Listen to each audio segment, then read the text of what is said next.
Αυτό είναι πολύ ανησυχητικό και όταν τα ακούμε αυτά και την ίδια ώρα τον ακούμε να μιλάει για τη φιλία του με τον Ορμπάν, να μιλάει για τον Βλάντιμιρ Πούτιν, να σκεφτόμαστε ότι πώς έχει αλλάξει το κόμμα του Ρέγκεν ο ίδιος ο Τραμπ. Δεν θα φανταζόταν ποτέ κανένας ότι το κόμμα του Ρέγκεν θα ήταν 50-50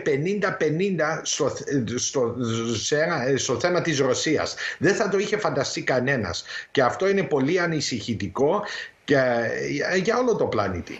Εμένα προσωπικά μας πρόσβαλε και χτες όλους τους Έλληνες ο κύριος ο Τραμπ, που με ένα ρατσιστικό τρόπο εχθές στο Μιλουόκι είπε «Εγώ είμαι πιο Έλληνας». Από τον Αντετοκούμπο βέβαια.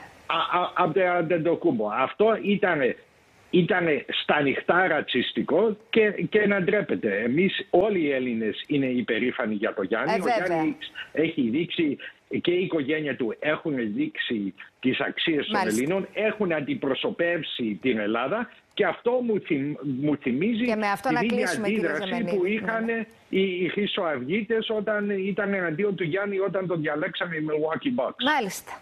Να σας ευχαριστήσω θερμά. Τον παραλήλησε τον Τραμπ με τους χρυσαυγίτες ο κύριος Ζεμενίδης.